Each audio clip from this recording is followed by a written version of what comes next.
Sur le chemin de l'école, on danse la farandole, dit la chanson. Oui, mais dans une bagnole. Les petites chemins font les grands enfants. À Genève, en 2024, 15% des enfants ont été amenés régulièrement à l'école par leurs parents en voiture. On appelle ce phénomène les parents taxis.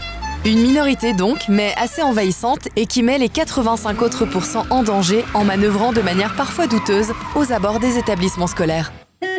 Pourtant, les alternatives existent.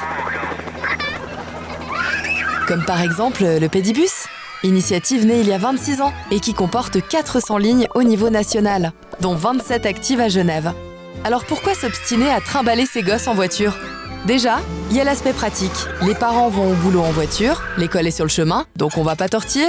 En termes techniques, on va dire que ça s'inscrit dans une chaîne de déplacement.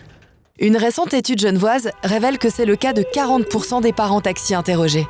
Et puis bien sûr, il y a la crainte.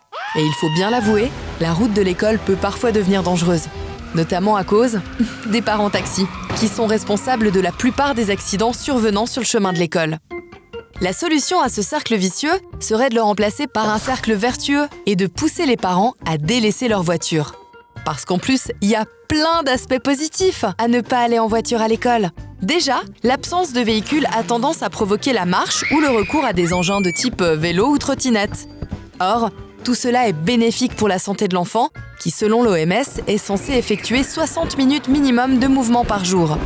Un objectif réalisé par la plupart des enfants qui ont participé au Pédibus quotidiennement en 2024. Donc, santé physique, check. De plus, bouger, ça fait aussi du bien à la tête. D'ailleurs, une majorité des enfants déclarent volontiers que c'est plus amusant d'aller à l'école à pied que de rester le nez collé à une vitre arrière. Et puis l'autonomie de déplacement est également importante pour le développement cognitif des enfants et favorise la confiance en soi. Donc santé mentale, check. Et puis, le trajet de l'école est un véritable vecteur de sociabilité à lui tout seul. C'est là qu'on rencontre les copains, que les groupes se créent, qu'on se plaint des parents et des profs, et qu'on roule ses premières pelles. Bref, c'est là qu'on apprend la vie. Donc santé sociale, check. Enfin, c'est en pratiquant le chemin de l'école à pied qu'on apprend les règles de sécurité et qu'on fait l'apprentissage de sa vie de piéton. Et parfois grâce aux patrouilleurs et patrouilleuses qui sécurisent les passages piétons par tous les temps. Donc sécurité, check. À Genève, les enfants de moins de 15 ans constituent 15% de la population. Et pourtant, on n'en voit pas beaucoup gambader dans les rues. Il y a donc encore quelques efforts à faire. De son côté, l'ATE milite pour généraliser les rues scolaires, ces zones tampons qui ferment les abords de l'école aux voitures. Des rues plus calmes, plus sûres et vraiment plus sympas pour danser la farandole.